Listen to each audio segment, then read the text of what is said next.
Eu preciso que você abra a sua Bíblia no segundo livro dos Reis, no capítulo de número 4. Mas aqui na tela eu quero que coloque João 8. Você aí já vai achando a segundo Reis 4, a partir do verso 8. Mas aqui na tela eu quero usar um texto por base antes de entrar nesse texto. João capítulo 8, verso de número 1. Isso. Você vai achando aí, segundo livro dos Reis, capítulo de número 4, verso 8. E depois, por favor, tá, Rick? Coloca. Bom, vamos lá. Olha para a tela. Jesus, entretanto, foi para o Monte das Oliveiras. De madrugada, voltou novamente para o templo. Todo o povo ia ter com ele, assentando, os ensinava. Verso 3. Os escribas e fariseus trouxeram à sua presença uma mulher surpreendida em adultério e, fazendo-a ficar de pé no meio de todos, disseram a Jesus: Mestre, essa mulher foi apanhada em flagrante adultério, e na lei nos mandou Moisés que tais mulheres sejam apedrejadas. Tu, pois, que dizes? Feche os seus olhos. Senhor, continua falando conosco. Usa-me como um canal de bênção nesta hora, pelo poder do nome de Jesus. Você pode dizer amém? Bom, a Bíblia diz que nós devemos orar sem cessar, sim ou não? Se tem uma coisa que todos os cristãos precisam entender, é que a oração precisa fazer parte de sua vida. O cristão, ele precisa da oração, porque o Deus que nós servimos pede de nós relacionamento, e o relacionamento é mantido através do diálogo, da conversa, da proximidade. Mas a pergunta é: que tipo de relacionamento eu estou mantendo com Deus? Eu botei esse texto aqui antes de entrar no texto. Vou terminar no horário, tenho 19 minutinhos, mas vai dar. Eu quero te mostrar, volta ao verso 1, por favor. Acompanhe comigo só para você entender isso e ficar mais fácil de aplicar. João 8:1, volta para o 1, por favor. Jesus, entretanto, foi para o Monte das Oliveiras, verso 2. De madrugada voltou para o templo, e todo o povo ia ter com ele, e ele, assentando, os ensinava. Preste atenção, que eu quero te mostrar o mesmo tempo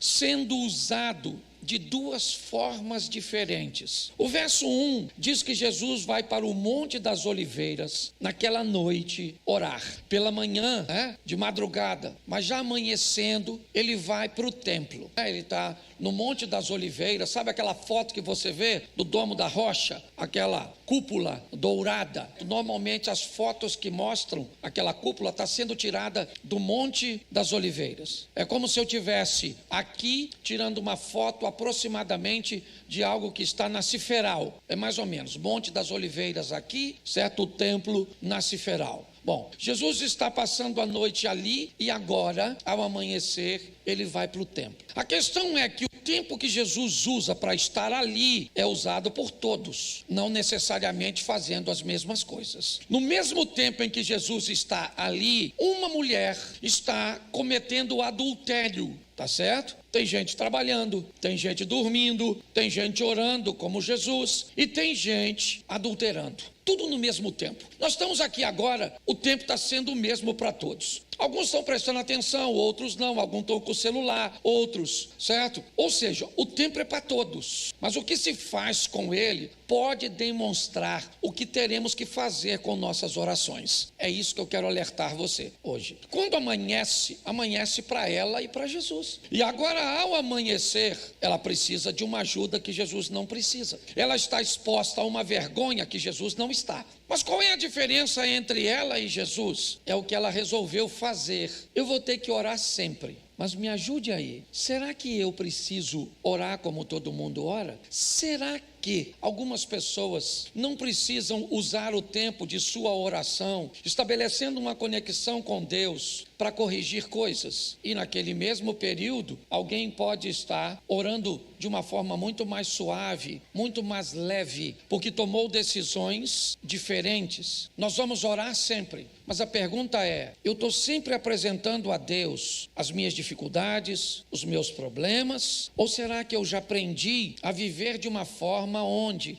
os meus problemas foram minimizados pela minha obediência e pela colocação das instruções do Evangelho na minha vida. Eu acho que vale a pena nós refletirmos sobre isso. Parar de orar nunca, orar sem cessar, mas que tipo de oração tem sido a minha? Ela é sempre de propósito corretivo? Ela sempre está conduzindo para Deus problemas? Eu sempre estou buscando os milagres? Então preste atenção, que se todas as vezes que alguém liga para mim ou busca conversar comigo, seu propósito é me pedir as coisas, este não é um relacionamento dos melhores e mais prazerosos. É muito legal quando você tem alguém que quer conversar com você, que quer bater um papo com você, não para te pedir alguma coisa, mas pela satisfação da sua presença, pelo prazer de sua amizade. Talvez por isso, muitos cultos têm recebido críticas severas na internet, por estar sempre estabelecido sobre este ambiente, onde as pessoas são clientes que passam a semana inteira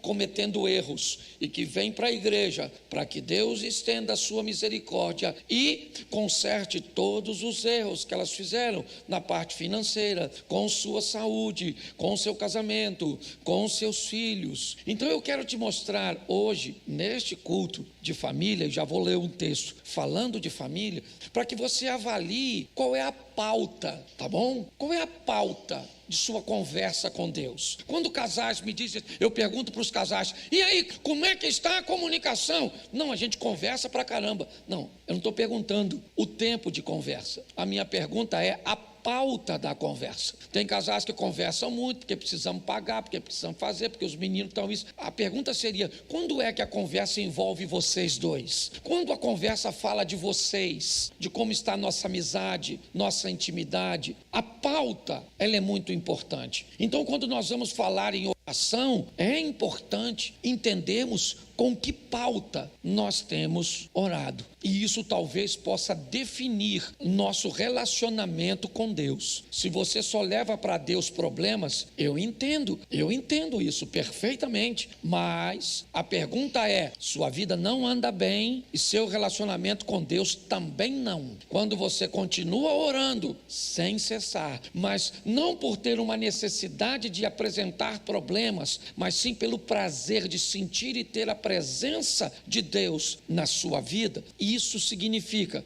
que sua vida está boa e seu relacionamento com Deus também. Como adquirir isso? Talvez seja a grande pergunta. Talvez nós consigamos, em meio ao deserto, descobrir essa fonte. Então vale a pena olhar numa família, que eu só quero fazer uma introdução e depois vocês leiam em casa. Mas agora sim, segundo o livro dos Reis, capítulo 4, verso 8. Coloca na tela. Certo dia, passou Eliseu por Sunem, onde se achava uma mulher rica, a qual o constrangeu a comer pão. Daí, todas as vezes que passava por lá, entrava para comer. Ela disse ao seu marido, vejo que este que passa sempre por nós, repita sempre por nós, isso, é santo homem de Deus. Façamos-lhes, pois, em cima um pequeno quarto, obra de pedreiro, e ponhamos nele uma cama, uma mesa, uma cadeira e um candeeiro. Quando ele vier à nossa casa, retirar-se-á para ali. Um dia, vindo Eliseu para ali, retirou-se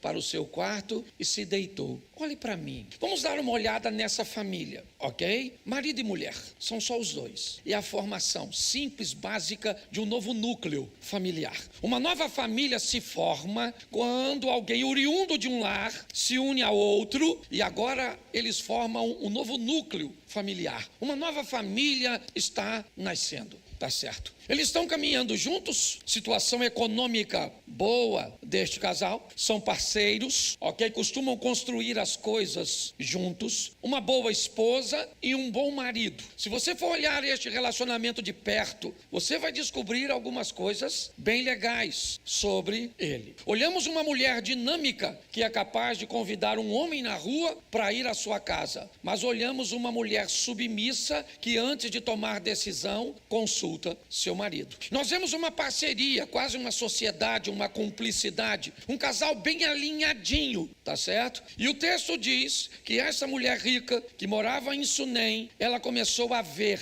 num homem que passa próximo à casa dela a possibilidade dele ser um homem de Deus. Ela está avaliando, é isso, ela avalia, e ela então, ao observar Eliseu, ela viu em Eliseu características, postura, posicionamento que dava a ele a condição de ir até a casa dela para uma análise um pouco mais minuciosa, ok? Se você conhece um pouquinho da cultura judaica, você sabe, certo? Como eles olham para quem frequenta a sua casa, ok? Quando você vê, por exemplo, uma passagem bíblica onde alguém chega numa casa e pede água e alguém dá leite, é porque essa pessoa, na cultura, está recebendo algo para beber que indica que ela não é bem-vinda na casa. Eles são extremamente seletivos. Se forem fazer negócios, não gostam de ser vistos sentado à mesa com qualquer um, principalmente os mais ortodoxos. Eles têm uma visão: se eu me sento na mesa com você, Lucas, eu estou validando você. Se eu permito que você faça parte de minha intimidade, eu valido você. Então ela observa ele de longe, e ao observar de longe, ela acredita que ele pode frequentar sua casa. Ela então leva Eliseu para sua casa, apenas para um lanche, apenas para uma comida, algo muito pontual, tá certo? É um momento que ela vai avaliar se ele não é apenas uma impressão, se ele não é apenas uma visão à distância, ou se ele tem qualidades que dará a ele o passaporte para frequentar a casa dele, ou a casa dela. Automaticamente, Eliseu vai fazer a mesma coisa. Um dos homens mais seletivos do Velho Testamento, ele é. Se ele vai à casa daquela mulher e ela não se veste direito, não se comporta direito, não age direito, se ela o convidasse de novo, ele iria? Não. Se ele vai à casa dela e não sabe se comportar, e come demais, e é mal educado, você acha que ela o chamaria de novo? O que eles estão fazendo é estabelecendo um ambiente de proximidade, onde os critérios deles é que vão prevalecer e vão determinar se o outro entra ou não. Que critérios você usa para se sentar à mesa com pessoas? Que critério você usa para fazer negócios? Que critérios um menino tem que ter para ser amigo de seu filho? Que critérios uma mulher precisa cumprir para fazer parte da amizade com sua esposa? Pare e pense. Quanto mais fortes forem nossos critérios, melhor serão nossas orações. Quanto mais assertivos formos em nosso posicionamento, nossas orações praticamente não trarão petições a nosso respeito. Eu fico imaginando quantas orações Jesus fazia pedindo coisas para si, da maneira cuja qual ele se comportava e vivia. Quando está orando por Lázaro, ele diz: eu bem sei que o Senhor sempre me ouve. A grande questão da vida é essa, não é o quanto você ora, é a pauta. Porque se a vida estiver bagunçada, a pauta também vai estar bem bagunçada. Essa mulher agora tem critérios, ela leva Eliseu e ali ela avalia Eliseu. Ela chama seu marido e diz: vejo que este que passa sempre por nós é um santo homem de Deus. Só com uma visita ela descobriu que ele era santo? Sim ou não? Claro que não. Eliseu entrou para comer e dali, todas as vezes que passava por lá, ele entrava para comer. Ali ela começa a observá-lo. Isso, você quer parar de ter problema com amigos? É isso? Sério? Você está com muitos problemas com seus amigos? Você está com problema com seus familiares? É sério isso? Por que é que você tem problema com seus familiares? Por que é que você tem problema com seus amigos? Por que é que você tem problema na igreja com pessoas? É simples. Você não estabelece limites. Você não estabelece fronteiras. Você não determina até onde as pessoas vão. Você tem medo de colocar as pessoas no seu lugar. É isso? Você está com problema com seu cônjuge? Talvez hoje seja difícil reposicioná-lo, porque você deixou ele ganhar tanto território.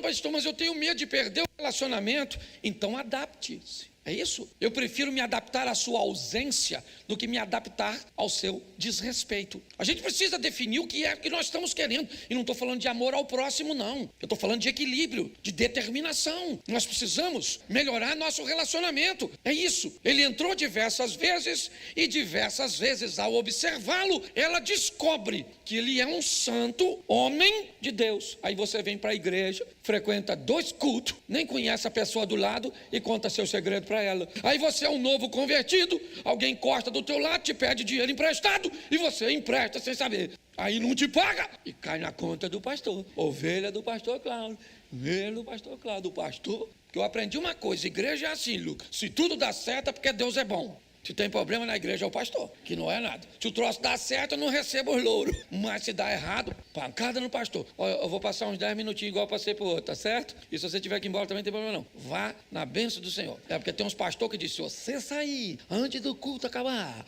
você perde a bênção. Isso aqui é culto, não é feitiçaria, tá certo? Você vai abençoado. Eu só queria que você desse um espaço, um pouquinho aqui, até porque eu avancei o dos outros, tá certo? O primeiro culto para conversar com você. Então, escute só. O que está vendo é um ambiente de seleção. Ela olhou e falou para o marido, vejo que este que passa sempre por nós. Olha que o cara está na parada, ele não está falando porque a mulher dele é meio proativa, certo? Mas ela está falando, amor, ele passa por nós, tá, amor? Você não fala não, né? Porque tem homem que não fala. Às vezes o cara é autoridade, mas ele é mudinho. O cara até é macho pra caramba, macho, mas é um macho calado. E ela é uma fêmea falante, entendeu? Porque tem gente que acha que porque o cara não fala, ele não é macho. Às vezes você vê tudo acontecendo, a mulher faz, mas tudo vai lá. E aí, amor, posso fazer? É um cara econômico, tem uns caras econômicos. Esse dia a mulher falou comigo assim, pastor, eu tenho 20 anos de casada, ele só que me ama uma vez. Aí eu falei, pô, cara, sério? Ele falou, pastor, deixa eu falar uma coisa pro senhor. Quando eu casei com ela, eu falei, eu te amo. Avisa a ela que o dia que eu mudar de ideia, eu aviso, mas eu não vou ficar falando toda hora, eu te amo, eu te amo. Eu não fui. Eu falei, nossa, que homem romântico. Então, caladinho. Ela foi lá e falou com ele, vejo que este que passa sempre por nós, façamos, ponhamos, para quando ele vier à nossa casa. Preste atenção, essa mulher e o marido, afinadinho, certo? E aí Eliseu, crente é igual pombo, não dá comida, que ele vai e leva os outros com ele. Pode olhar. Não estou falando, não. Estou brincando porque é ele, tá certo? E nós somos assim, nós gostamos de comer junto, nós somos discípulos de Jesus, sim ou não? Então Jesus, você pode ver, Jesus fazia milagre da multiplicação dos pães, mas no final ele fazia igual o crente. Vão levar? Mas não era assim. Nós estamos seguindo a risca. Então preste atenção. O que houve foi uma afinidade entre eles. Depois de uma boa avaliar, é isso que nós temos que entender. Nós estamos levando a nossa vida, sabe? De qualquer jeito. Aí toda hora é um problema com a sogra, é um problema com isso, é um problema com aquilo, é um problema com o outro, tem um irmão na igreja que tem um problema, e tem um problema com isso, tem um problema com aquilo, cheio de problema. Aí sabe o que as pessoas fazem? Cria bicho, troca a pessoa por bicho, e bota nome de pessoa em bicho, eu já falei isso aqui. Pode ver, a pessoa não quer ninguém, mas pega um gato e bota Roberto. Se não gosta de gente, e outra coisa você tem que aprender, eu vou falar isso aqui mesmo. Esse dia tinha uma mulher aqui na igreja, que estava depressiva porque a cachorra morreu. Não queria comer, não queria tomar banho, o casamento estava até acabando, porque uma cachorra morreu. Pastor, o senhor é insensível, não sou insensível nada. Agora quem vai pegar um cachorro para criar, precisa saber de antemão que cachorro vive menos que nós. Vai morrer primeiro. Se você não está preparado para criar um cachorro para morrer, você arruma uma tartaruga. Aí vive 150 anos, você morre primeiro. Então você vai amar o cãozinho, sim ou não? Sim ou não? Vai cuidar dele, vai ser um excelente companheiro, sim ou não? Isso. Mas você sabe que pode morrer. Um cachorro com 20 anos já é um idoso. Aí o meu cachorro morreu, pastor. Não sei o que vai ser da minha vida. Pega outro. A mulher, sabe o que a mulher falou comigo quando eu falei isso? Pastor, o senhor é insensível. Meu cachorro só falta falar. Falei, nossa, uma diferença tão pequena para o ser humano, a fala. Perguntei a ela, será que a senhora não se dá bem com o seu cachorro? Não é exatamente porque ele não fala? Pensa num cachorro que falasse assim, olha, troca essa ração que eu tô com azia danada. Você não queria mais. Pessoas despreparadas para a vida. E é isso que está causando tumulto, sabe? Então eu gosto disso aqui. Vamos voltar para o texto. Não, já fui para os pets. Escute só. Você olha aqui o que tem agora. O que tem é uma mulher firme do lado de um homem firme, vivendo muito bem, sim ou não? Eles têm tudo o que querem? Sim ou não? Não. Eles têm filho? Tem filho? Mas eles são felizes? Sim ou não? Sim. Quando Eliseu chama a dona e falou assim, dona, a senhora não tem filho não, né? Ele falou, não tem não. Ela falou, mas eu sou feliz sem, eu e meu marido estamos juntos aí na parada, só nós dois, tá beleza. Gente bem, sabe, resolvida. Não dá para ter tudo na vida. Você queria ter um homem bonito e inteligente. Como é que tem? Esse troço não cabe no mesmo recipiente. Se é bonito e inteligente, não é homem, é mulher. São as fêmeas, agrega os dois adjetivos. Quer um homem bonito, abra a mão da inteligência. Quer um homem inteligente, abra a mão da beleza. O máximo que você pode achar é um feio burro, mas um bonito e inteligente, você não acha. Cuidado que você pode estar rindo de você ou do seu. Escute, pare e olhe para essa situação. O que eu vejo, uma casa coesa, certinha, firme. É isso. Eu fico imaginando que tipo de oração tinha essa mulher. Ela pedia dinheiro a Deus, sim ou não? Pedia um bom casamento, sim ou não? Pedia filho, sim ou não? Não! Suas orações estavam pautadas em agradecimento. Senhor, muito obrigado por aquilo que o Senhor nos deu. Temos recursos materiais, sim ou não? Temos um bom casamento, sim ou não? Temos saúde, sim ou não? Temos filhos, não? Não, porque não dá para ter tudo. Gente madura sabe que isso é impossível. Ninguém tem vida perfeita. É assim que funciona. Mas esse ambiente trouxe para a casa dela algo que ela não pediu. Ela não pediu. Ela estava bem sem filhos. É muito legal quando você ganha o que quer, mesmo sem precisar pedir. O nome disso é honra. Obediência é diferente de honra. O obediente é aquele que faz aquilo que foi determinado. Quem honra faz aquilo que sabe que o outro quer, mesmo que ele não tenha. Essa foi a diferença de Davi para Moisés. Moisés era um cara obediente. Faça um tabernáculo. E ele fez. Davi disse: moro na casa de cedro, a arca está numa tenda e eu quero fazer um templo. Deus disse a Natã: eu nunca pedi templo para ninguém. Davi vai oferecer a Deus aquilo que Deus não pediu. Essa mulher agora vai engravidar, não porque pediu, não porque tinha necessidade, não, ela queria. Lógico que ela queria. Era o sonho de toda mulher. Ela mesma diz: não brinca com a tua serva, não brinca. E ela ganhou um filho. Assim aconteceu. A minha proposta é deixar para mim e para você hoje uma vida mais suave. Pastor, o senhor está dizendo que se eu fizer tudo certo, vai dar tudo certo? Não, não é isso que eu estou dizendo. Eu estou dizendo que se você fizer tudo certo, você viverá o que disse Jesus: no mundo tereis, sim ou não? Mas eu vim para que tenham e a tenham em... Então preste atenção. Vamos botar os pingos nos is, para ficar redondinho o nosso entendimento. Segundo a Bíblia, a minha vida, o prazer de viver, as vitórias serão muitas e os sofrimentos serão pontuais. É só isso. Quem vive de forma assertiva sofre muito menos em quantidade e em intensidade. Quem banaliza suas decisões e suas escolhas sofre muito mais em quantidade e muito mais em intensidade. É só isso. No final, vai morar todo mundo no céu. Eu acredito nisso. Com uma vida bem diferente aqui na terra. Você só precisa... Eu estou falando isso porque eu sou pastor. Isso não é mensagem de pregar na igreja dos outros, não. A verdade, essa é uma mensagem para eu pregar na igreja que eu sou pastor. Porque na igreja dos outros eu vou encontrar uma pessoa uma vez e nunca mais eu vejo essa pessoa.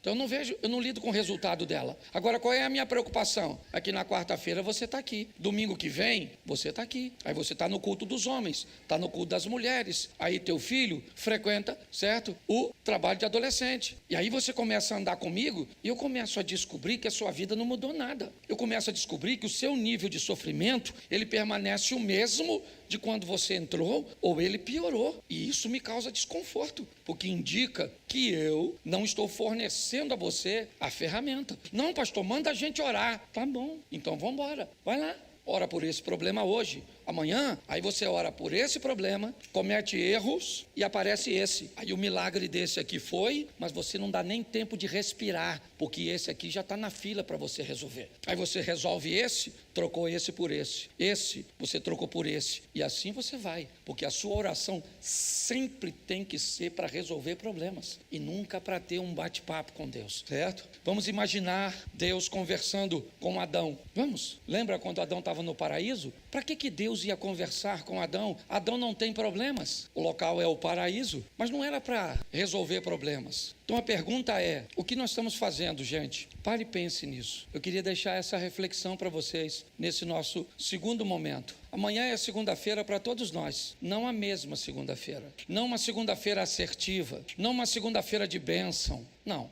Para todos, pode ser? Pode. Era 3 horas da manhã, Jesus está andando em cima d'água, tem 12 discípulos dentro do barco, sim ou não? Sim ou não? Quantos discípulos podem andar em cima d'água com Jesus? Quantos? Quantos andaram? Mas quantos podiam? A noite era a mesma para todos? Jesus era o mesmo para todos? A oportunidade era a mesma para todos? Mas quantos aproveitaram a oportunidade? A vida é desse jeito. A semana começa hoje, não amanhã, ok? Eu queria encontrar com você na quarta e no domingo e você me dissesse: pastor, o negócio começou a andar diferente. eu comecei a me sentir mais abençoado. As coisas parecem que estão me favorecendo. A mão de Deus parece que está se movendo a meu. Quando você olhar direitinho, você vai descobrir que tem menos a ver com Deus e tem mais a ver com suas decisões. Jesus foi na casa desse cara. E sabe por que foi? Você sabe quem ajudou? Olha que coisa louca. Sabe quem ajudou Zaqueu ter um encontro com Jesus? Quem foi? Uma árvore, gente. Parme você. Uma árvore. Porque às vezes quem te ajudou a ouvir a palavra foi um rádio, uma televisão, um celular.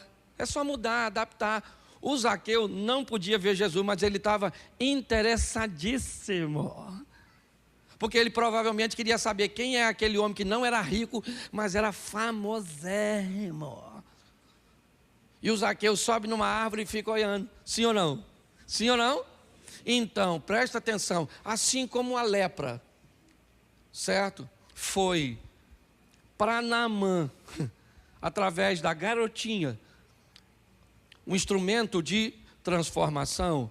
Os espias foram para Raabe. E agora a árvore vai ser para Zaqueu, porque a forma que Deus vai te alcançar,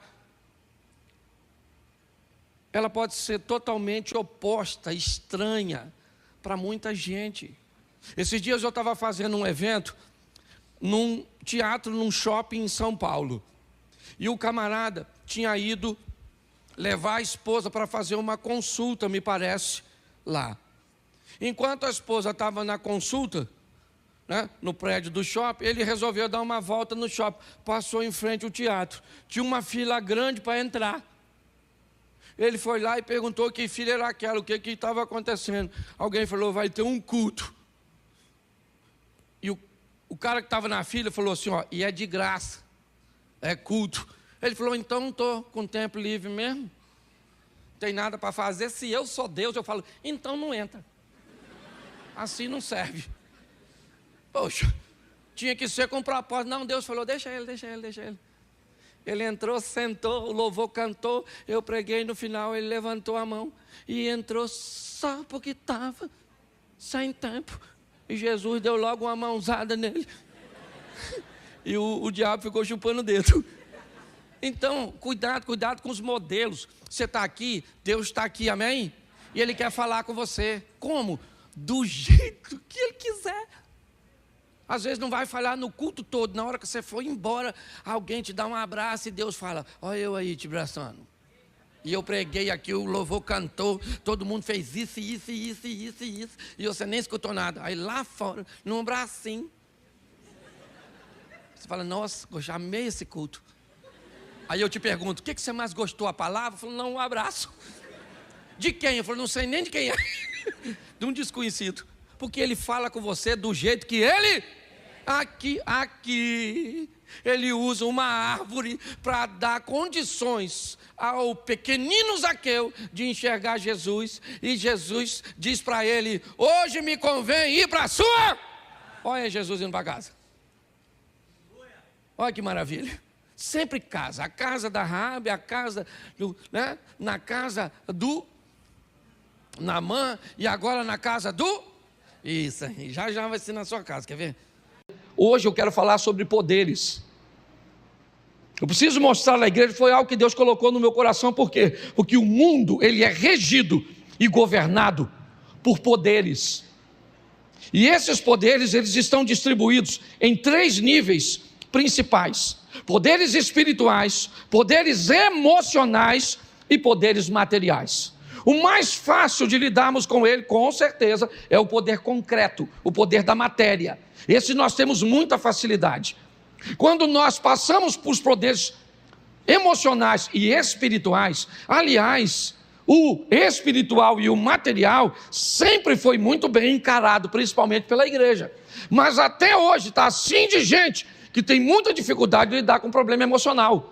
Até hoje, membros de igreja, pessoas esclarecidas, têm dificuldade de procurar um psicólogo, um psicanalista e um psiquiatra, porque isso é coisa de doido. Ainda é um preconceito, na cabeça de muita gente. Então nós temos 3 poderes: os poderes espirituais, os poderes emocionais e os poderes materiais.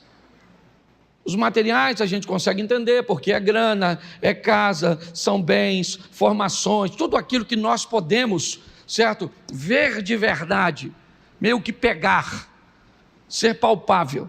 Mas hoje eu quero mostrar a você, numa escala de potencialidade, 5 poderes. Eu separei aqui 5, que se você entender esses poderes e colocar a sua vida dentro dele, provavelmente nunca mais você muda de igreja. Por mais aborrecimento que você tenha. Provavelmente nunca mais você pensa em divórcio. Quando você colocar isso na sua vida, esses 5 poderes, pelo menos o reconhecimento desses 5, ok? Eu coloquei numa escala aqui rapidinho, esse culto é rápido. O primeiro poder é o poder de Deus, esse é o maior. Esse é o primeiro poder que rege esse mundo. Deus criou, Ele é dono de tudo, Ele pode todas as coisas. É assim que funciona. É o poder de Deus. Que poder é o poder de Deus? É o poder do bem sem mal. A Bíblia nos diz, coloca aí porque eu quero frisar isso, Tiago 1,13. Preste atenção nesse texto. Tiago capítulo 1, verso de número 13. Isso. Ninguém sendo tentado diga, de Deus sou, porque Deus não pode ser tentado pelo mal e a ninguém. Então, você consegue entender? O poder de Deus é o maior poder, Ele é o soberano, é o todo-poderoso, Ele pode fazer tudo e nele não há mal. Ele não pode ser tentado, Ele a ninguém tenta, tá certo? Esse é o poder, é o maior poder que rege este mundo, rege essa terra. Então que fique claro isso, tá certo? Se eu tivesse uma dica para dar a você, eu diria, cole em Deus, cola nele. O segundo poder é o poder das trevas, é o poder, certo? É o poder do mal que pode oferecer um bem momentâneo. Eu preciso explicar que a estratégia de Satanás trabalhar desse poder, ele é um poder que pode trazer o mal vestido de bem. Ele pode trazer a desvantagem na roupagem de vantagem, o prejuízo vestido de lucro. Entendeu? A infelicidade fantasiada de felicidade. O poder das trevas. Os 2 que eu estou citando ainda são subjetivos, é verdade, porque está no campo do poder espiritual. Lembra que eu falei espiritual, emocional e material? Então, preste atenção, você não vence Satanás sem Deus. Não existe ninguém mais poderoso que Satanás, a não ser Deus. As misericórdias do Senhor são a causa de não sermos consumidos. Sabe o que Jesus falou para Pedro? Pedro, Satanás me pediu autorização para mexer, para cirandar, para envolver, para atrapalhar a sua vida, e eu não autorizei. Quer mais? Satanás, disse Deus, tende visto meu servo Jó, íntegro, reto, que me teme e se desvia do mal? Sabe o que o Satanás disse para Deus? Também, ele te teme à toa, eu não posso tocar em nada dele, tudo que ele tem está protegido pelo Senhor. Dá para entender porque é melhor andar com Deus? Então não brinque com o poder das trevas. Terceiro poder, o poder do propósito e da fé. Você tem que ter fé em você, sim ou não? E fé em Deus. Fé em você, você vence tudo aquilo que pode. Fé em Deus, você vence os obstáculos que você não. Mas Ele é o Todo-Poderoso. É o terceiro poder em conexão com o primeiro. Glória a Deus. Ele rege a terra, o poder de Deus rege a terra. O poder de Satanás está por aqui e o poder da fé. O quarto poder é o poder da ação. Ação em se qualificar, ação em se relacionar e ação em trabalhar. Qualificação, relacionamento, trabalho. Peguei um exemplo fácil, simples, que eu usei aqui esses dias. José do Egito. Pensa num cara qualificado. Ele era qualificado. Procuraram uma qualificação em alguém para resolver um problema e não acharam. De repente aparece José. O faraó falou para o copeiro: cara, eu estou precisando de alguém que interprete meu sonho. E não tem ninguém qualificado. O copeiro disse: eu conheço um cara que tem qualificação. Não adianta estar qualificado sem relacionamento. Porque se o José não tem relacionamento com o copeiro, o troço não acontece. Está assim de gente, preparado. Você pega o como é que é o nome? O currículo dele, rapaz, você fica até com medo. Ciências ocultas, letras apagadas, muitas formação. Você olha assim, pensa em curso atrás da outra. Não arruma nada, não tem uma conexão, não tem nada, dá uma dó. Certo? José era alguém que tinha conexão, relacionamento. José era alguém qualificado, sim ou não? Era alguém que tinha relacionamento e era muito trabalhador. Pode notar, quanto mais bem sucedido o cara é, mais o cara trabalha. O que não é, não entende. Rapaz, você que essa vida, você acorda 6 horas? Eu sei que a sua, não, eu assim, 6 horas, eu até acordo, boto o relógio para despertar, mas aí eu olho, 6 horas da manhã, né? Jesus vai voltar mesmo para quem tem, para quem não tem. Quem sabe ele não volta hoje, vou sair não. Sangue de Jesus tem poder, meu Deus do céu. Quinto poder. Suponhamos, isso aqui é terrível. Suponhamos que o cara tem o primeiro, Deus, deu uma pernada no segundo, que é as trevas. Se, estruturou no terceiro, que é propósito e poder. Foi para o quarto, qualificação, relacionamento mas o quinto poder, ele é fantástico. Ele é o poder da administração. Ele rege esse mundo. E preste atenção, esqueça a quantidade. O bom administrador, ele administra bem o recurso que tem.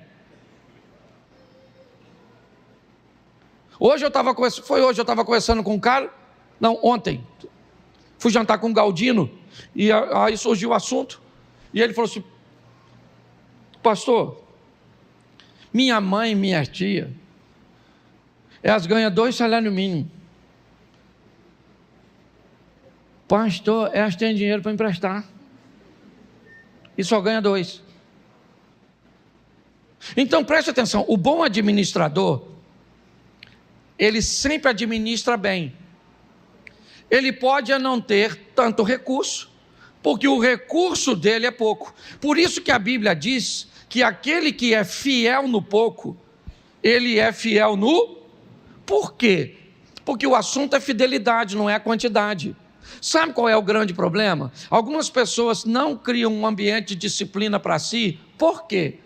Porque elas fazem pouco caso do pouco. A Bíblia diz: não negligencie o tempo das pequenas coisas. Se você ganha pouco, beleza, está tudo certo, eu respeito isso, entendo. Mas a minha pergunta é: quanto desse pouco você tem guardado? Ah, pastor, para falar a verdade, olha, eu sempre só consegui economizar R$5 por mês. Tá? Nos últimos 10 anos, eu estou guardando R$5 por mês. Isso é um administrador extraordinário. É o que ele pode fazer. O outro guarde 100, o outro guarde 500, o outro guarde 1000. Administração. É comprovado, queridos, é comprovado que se hoje, pegar todo o dinheiro do mundo e distribuir em partes iguais para toda a população da terra, 15 anos depois, o dinheiro vai estar de volta nos mesmos bolsos, por causa da administração. A administração é um poder que pode jogar tudo o que você fez do lado de Deus, do lado da fé, do lado do trabalho, certo? Da conexão e da qualificação, do lado do relacionamento, tudo fora, se você não administrar. É importante que nós venhamos entender isso, porque, preste atenção aqui, eu já estou terminando, Mateus 25:15, dá uma olhada nesse texto, Mateus 25:15.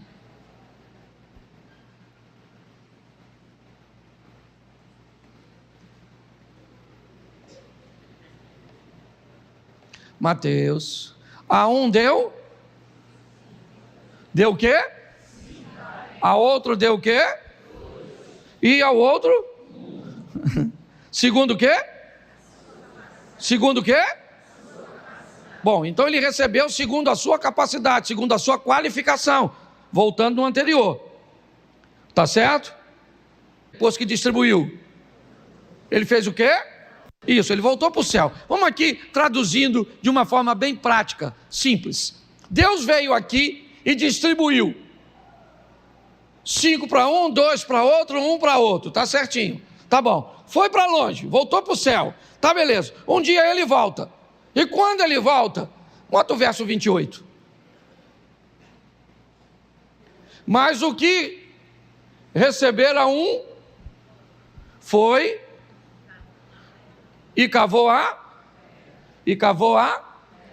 só que eu falei 28, aí botou 18, me atrapalhou aqui. Isso, presta atenção. Tirai-lhe, pois, o talento e dai ao que tem.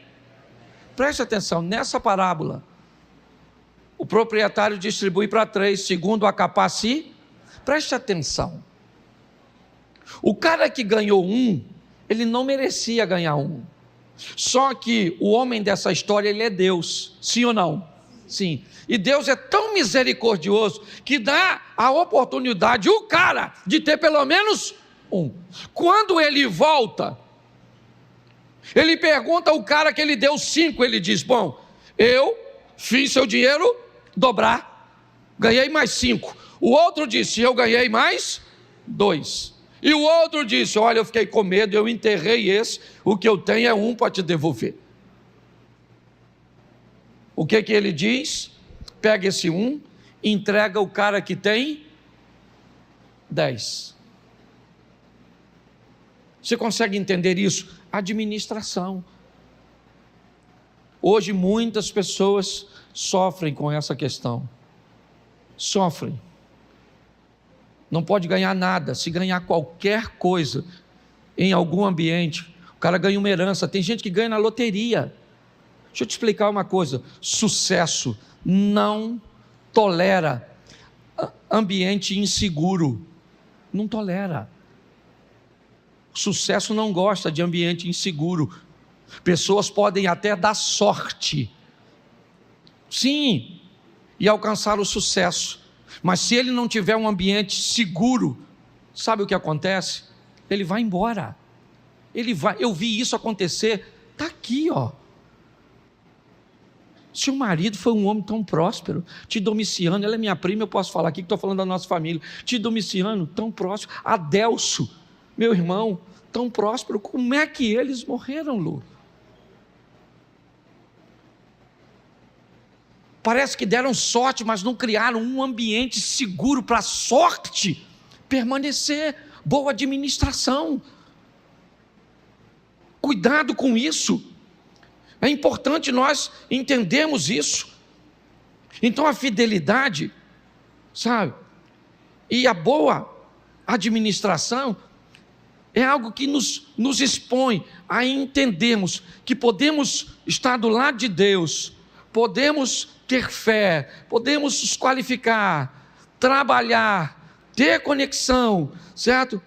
Porém, se nós não administrarmos bem, nós vamos ter problemas sérios. Minha proposta hoje aqui, com essa mensagem, é fazer você entender o quanto Deus quer te ver um vencedor, segundo a sua medida. E para isso eu termino botando Mateus 13, 18. Dá uma olhada nesse texto. Mateus 13, 18. 13, 8, perdão. 13, 8, volta para o 8. E outra caiu em boa, e aqui caiu em boa terra, ela deu, sim, 1 a 100, outro, e outro, presta atenção, a terra é boa. Mas se você observar, a produtividade é diferente. Uma semente, ela produz a 100, outra produz 60, e outra produz a... Isso aqui está oferecendo um ambiente de escala muito importante, porque o mais pobre, o menos produtivo, produziria 30. Esse cara aqui, se alguém tentar fazer ele, ou o cara do 30, a produzir 100, ele morre. Porque não é para ele. A grande essência da vida é descobrir em que ambiente você está. Hoje, a teologia da prosperidade tentou levar todo mundo para o 100. A oposição da prosperidade é a miséria, onde você não pode ter nada, nem os 30. Nós precisamos entender, eu vou em muitos ambientes onde as pessoas fazem isso, ou tenta puxar o cara para o 30, ou tenta puxar o cara do 100. Aqui é o seguinte, se tu é do 100, não produza 99, produza 100. Se você é do 60, pode até acontecer um mês, em um momento, de você produzir 70, mas fique tranquilo, volte à normalidade, pois isso pode matar você, ou te trazer insatisfação, se tornar um pão de dores. Para você que produz 60, se negue a produzir 59. Produza o melhor e faça o melhor que você puder. É assim que funciona. Aqui, pode produzir um mês, um momento, um ambiente sazonal, passageiro. Você vai a 50, beleza. Se você ficar lá, você morre. Porque você não foi chamado para produzir aquilo. Então, se sua vida é numa bicicleta, beleza. Se você achar que toda casa que tem um carro na garagem tem satisfação, prazer, alegria e plenitude, você está muito enganado. Qualquer ambiente que estiver fora, certo? Ele está descompensado. De fora ele pode até parecer bom, mas quem está dentro sabe que não é. Nós passamos esses dias, eu e Mary ontem, eu acho, na frente de uma casa e vimos todo mundo conversando, que é um ambiente muito comum deles. E eu falei, nossa, eles se reúnem ali sempre daquele jeito. E ela falou assim para mim, Cláudio, e às vezes eles são muito mais felizes do que nós, vivendo no modelo deles. Não quero viver no modelo dos outros. Então eu volto aqui e digo a você, em primeiro lugar, entenda que o mundo é regido por esses poderes. O número 1, Deus, fique com Ele. O número 2, trevas, se afaste dele. O número 3, propósito e fé, pegue ele. O número 4, qualificação, relacionamento e trabalho, invista nisso. Agora, se puder fazer um cursinho, colar com alguém que administra bem, para aprender a administrar, se possível, antes de ganhar, vai te ajudar bastante, ou então você nunca vai ter coisa nenhuma. E não é isso que Deus quer.